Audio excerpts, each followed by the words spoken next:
आपको मालूम होगा कि इस बारे में मैं आपको कॉन्टिन्यूअली, अगर आप इंटरनेट पे देखेंगे और सर्च करेंगे, आपको प्रोफेटिक वर्ड मिलेंगे इसराइल के बारे में। और मैंने खास तौर पे ईरान का नाम लिया था और अमेरिका का नाम लिया था इसमें। एक मिसाइल कल बता रहे थे न्यूज़ वाले कि जो निकलती है वहाँ से या उसको नष्ट करने के लिए इजराइल से, एक एक मिसाइल का जो कॉस्ट है वो 40-40 लाख रुपया है। 25 से 40 लाख रुपया एक मिसाइल की कॉस्ट है। तो आप इमेजिन करो, अगर 5000 मिसाइल भी हों तो कितने हजार करोड़ बनता है ये। आपको क्या लगता है उनके पास इतना पैसा कहां से आ रहा है? क्योंकि उनको कुछ देश हैं जो स्पॉन्सर कर रहे हैं। वो नहीं लड़ रहे, कुछ देश हैं उनके पीछे जो परमेश्वर के विरोधी हैं और वो लड़ रहे हैं उन देशों के पीछे। और लोग बता रहे हैं कि अभी युद्ध शुरू हो जाएगा, वो देश उसके साथ आ जाएगा, वो देश, जैसे पिछले दिनों में आपने सुना होगा न्यूज की परमाणु युद्ध हो जाएगा, वो आ जाएगा। और मैंने कहा था अभी ऐसा नहीं होगा। सुनो सुनो, छोड़ दो उसको। एक कैमरामैन,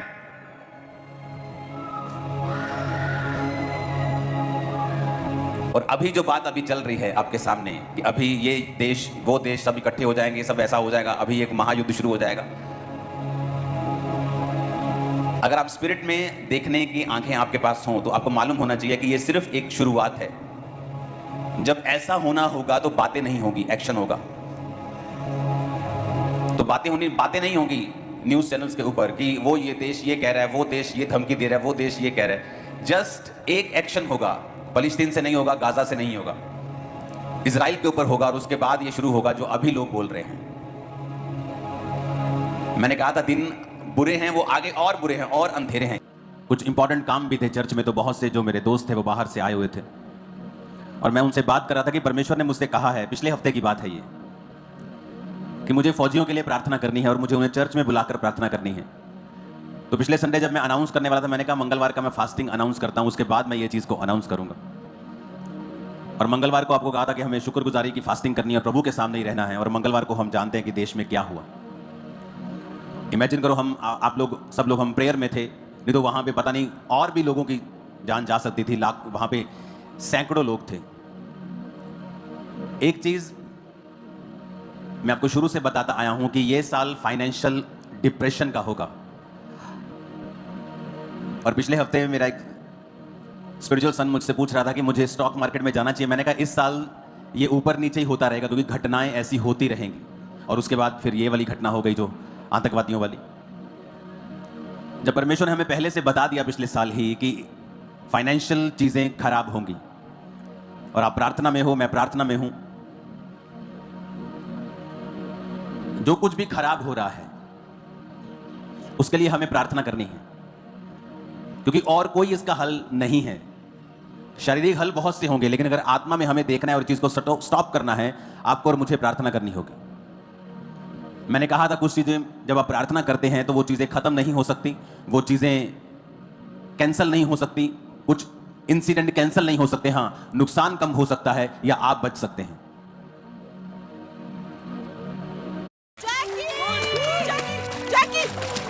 आने वाले पुलिस को फोन लगा, उनको बोल नेवी भेज दे।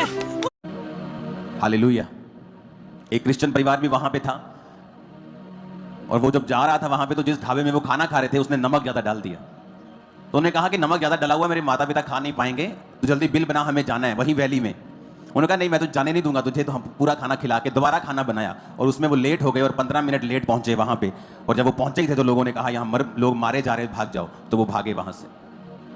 तो इस तरह की कितनी घटनाएं आपको मिलती हैं, और आपको ये चीजें इंकरेज करती हैं कि प्रार्थना करते रहिए, ताकि जो शैतान करना चाहता है वो। कितने मेरी बात को समझ रहे हैं? हालेलुया। आपको प्रार्थना करनी होगी मीडिया के लिए कि प्रभु उन्हें बुद्धि दे और समझ दे। प्रार्थना करनी होगी देशों के लिए, प्रार्थना करनी होगी सरकारों के लिए, प्रार्थना करनी होगी फौजियों के लिए। क्योंकि वचन ये कहता है कि आप लोग जो क्रिश्चियन हैं वो मध्यस्थता में हैं, कि आप लोगों को मध्यस्थता करनी है, आप लोगों को समस्याएं देखनी है और उसके अनुसार आपको प्रार्थनाएं करनी है परमेश्वर के सामने। क्योंकि जब आप प्रेयर करेंगे परमेश्वर बदलेगा माहौल को। मैं आपको बता रहा हूं, वो अपने मन को चेंज करेगा, माहौल को बदलेगा। मत्ती 8 उसकी 28 से 34 आयत में लिखा है, जब वह उस पार गदनेरियों के देश में पहुंचा तो दो मनुष्य जिनमें दुष्ट आत्माएं थीं कब्रों से निकलते हुए उसे मिले, और वो इतने प्रचंड थे कि कोई उस मार्ग से नहीं जा सकता था। उन्होंने चिल्लाकर कहा, हे प्रभु के पुत्र, परमेश्वर के पुत्र, हमारा तुझसे क्या काम, क्या तू समय से पहले हमें दुख देने आया है? उनसे कुछ दूर बहुत से सूरों का एक झुंड चल रहा था। दुष्ट आत्मा ने उससे विनती की, यदि तू हमें निकालता है तो सूरों के झुंड में भेज दे। अब यहां पर यह हमने बहुत बार वचन बहुत बार पढ़ा है, लेकिन अब जिस बात की मैं जिक्र करना चाहता हूं वो है कि जब वो गदनेरियों के देश में यीशु मसीह पहुंचे तो लिखा, दो मनुष्य उन्हें वहां से मिले, वो इतने प्रचंड थे, यानी वो इतने अग्रेसिव थे वो दोनों। वचन में लिखा है कि उनको संगलों से, लोहे के संगलों से बांधा जाता था, वो संगल तोड़ देते थे, अपने आप को पत्थरों से घायल करते थे। वो इलाका उन्होंने पूरा आतंक से भरा हुआ था, कोई उस मार्ग से जा नहीं सकता था, चाहे वो मार्ग शॉर्टकट क्यों ना हो, चाहे वो व्यापारियों का मार्ग क्यों ना हो। कि अगर मुझे किराए पे एक ऑटो को फगवाड़ा भेजना है तो मुझे 700 रुपया किराया लगता है, लेकिन अगर रास्ता बंद कर दिया, जब मुझे घूम के जाना पड़े तो वही किराया फिर 1700 लगता है। तो जब शैतान आपकी लाइफ में या किसी की लाइफ में काम करता है तो वो सिर्फ उस व्यक्ति को नुकसान नहीं करता, उसके साथ साथ उस इलाके को भी नुकसान करता है, उन लोगों को भी नुकसान करता है। जब शैतान एक व्यक्ति की लाइफ में काम करता है, वो सिर्फ उसी की लाइफ में काम नहीं कर रहा, उसके परिवार की जाके हालत देखो क्या है, उसके रिश्तेदारों की भी हालत देखो, परिवार की हालत देखो, पत्नी की हालत देखो, पति की हालत देखो। आप देखो जिसकी लाइफ में शैतान काम कर रहा है, सिर्फ उसी की लाइफ में नुकसान नहीं हो रहा, उसके परिवार की लाइफ में भी फाइनेंशियल नुकसान हो रहा है, शांति का नुकसान हो रहा है। और इसीलिए जब एक व्यक्ति चर्च में आता है और छुटकारा ग्रहण करता है, सबसे ज्यादा विरोध उसी व्यक्ति का या चर्च का होता है, क्योंकि शैतान को कभी भी छुटकारा पसंद नहीं है। क्योंकि शैतान यह बात जानता है कि यह छुटकारा सिर्फ इस व्यक्ति का नहीं होगा, यह छुटकारा इसकी फाइनेंशियल लाइफ का भी होगा। एक व्यक्ति अगर शराब पीता है तो कितने लाख रुपया, कितने हजारों रुपया वो एक साल में खराब करता है। अपनी फैमिली के साथ वो घूमने नहीं जाता क्योंकि हर समय उसके दिमाग में शराब है। शाम को वो अपने बच्चों के साथ नहीं बैठ पाता क्योंकि जैसी शाम का वो शाम होती है उसके दिमाग में शराब घूमती है। वो अपने बच्चों के साथ समय नहीं बिता पाता क्योंकि उसके शाम को उसके समय में शराब है। अपनी पत्नी के साथ बात नहीं करता क्योंकि शाम को उसको तलब लगती है और वो शराब पीने के लिए दौड़ता है। ये क्या है? ये बंधन है। और वचन में लिखा हुआ है कि जब परमेश्वर वहां छुड़ाने के लिए गए तो शैतान कहता तो समय से पहले मुझे दुख देने के लिए क्यों आया है? क्योंकि एक परिवार में अगर एक व्यक्ति भी शैतान के झांसे में है, बंधन में है, तो वो पूरे परिवार का भी उसमें नुकसान होता है। फाइनेंशियल नुकसान, इमोशनल नुकसान, सोशल नुकसान। ऐसे बहुत से परिवार हैं जहां पर रिश्ते नहीं हो पाते क्योंकि उनकी फैमिली का एक मेंबर शराबी है। आपको समझ आ रही मेरी बात ही कि नहीं? और जब इसीलिए जब चर्च में लोग आते हैं, जब चर्च में आप बोलते हो कि मैं चर्च में जा रहा हूं, सबसे ज्यादा विरोध चर्च का होता है।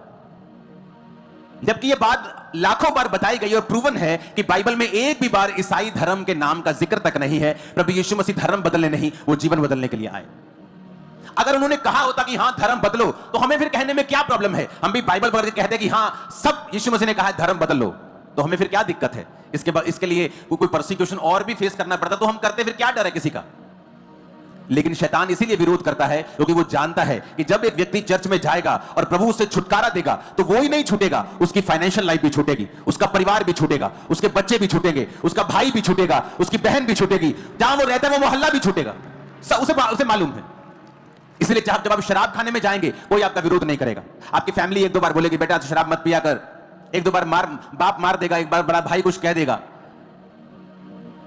वैश्याओं के पास जाओगे तो आप कूल लगते हैं आजकल कि मेरा बेटा तो बड़ा जी फनी है जी, मेरा बेटा तो बड़ा जी, ये तो बड़ा मस्खरी खोर है जी, वो नशा करता है तो कोई प्रॉब्लम नहीं है। वैश्याओं के पास लोग जाते हैं, कोई प्रॉब्लम नहीं है। लेकिन चर्च में ऐसा क्या है? आप कहीं और चले जाएं, लोगों को प्रॉब्लम नहीं, लेकिन चर्च जाने में ही प्रॉब्लम क्यों है? क्योंकि शैतान को मालूम है कि उसको दुख देने के लिए सिर्फ प्रभु यीशु मसीह दे सकते हैं, उसको निकाल सिर्फ प्रभु यीशु मसीह सकते हैं, छुटकारा सिर्फ प्रभु यीशु मसीह, उसको मालूम है ये बात। जय मसीह की दोस्तों, अभी आप लोगों ने इस वीडियो में देखा कि किस प्रकार से परमेश्वर के दास अंकुर नरूला जी ने जो कश्मीर में जो हादसा हुआ उसके बारे में बात की। और साथ ही इन दिनों में आप लोग जानते हैं कि देशों देशों के बीच में जो लड़ाई का माहौल बना हुआ है, परमेश्वर के वचन को कितनी गंभीरता के साथ ये बातें पूरा करते हुए दिखाई दे रही हैं। और इन दिनों में हमें अपने आप को बहुत ही परमेश्वर के सामने गंभीरता के साथ, सतर्कता के साथ परमेश्वर के सामने अर्पित करने का समय है, क्योंकि बाइबल कहते हैं कि अंतिम दिनों में हमें ऐसी चीजें देखने को मिलेगी। और जब परमेश्वर अपने दासों के द्वारा, अपने लोगों के द्वारा ऐसी बातों को हमें पूरा होते हुए का संकेत दिखा रहा है और वो बता रहा है कि हमें किस तरीके से गंभीर होने की आवश्यकता है। तो क्या हम गंभीर हैं? क्या हम तैयार हैं परमेश्वर के वचन को मानने के लिए? क्या हम तैयार हैं कि उस समय का इंतजार कर रहे हैं कि जब प्रभु यीशु मसीह बादलों पर आने वाला है और वो हमें लेकर जाने वाला है?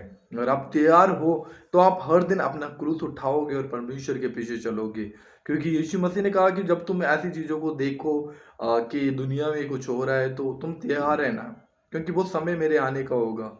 और साथ ही आप लोगों ने सुना कि जो अंकुर नरोला जी ने इस बात को बोला कि पहले यूक्रेन और कुछ रसिया का जो युद्ध हुआ था उसके बीच में काफ़ी माहौल बना था कि भाई विश्व युद्ध होने वाला है।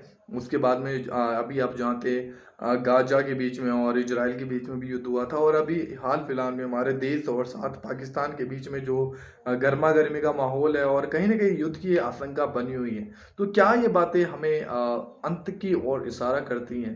ये हमें सोचने वाली बातें हैं। बाइबल हमें सब बातें क्लियर करती है। बाइबल को पढ़ो, समझो, जानो, और परमेश्वर आपको बहुत आशीष दे। आशा करता हूँ कि आप लोगों को ज़रूर ये वचन समझ में आया होगा, और आप लोग इस वीडियो को ज़्यादा से ज़्यादा शेयर कीजिए और बताइएगा कि क्या आप तैयार हैं प्रभु यीशु मसीह के आगमन में शामिल होने के लिए। God bless you. जय मसीह की।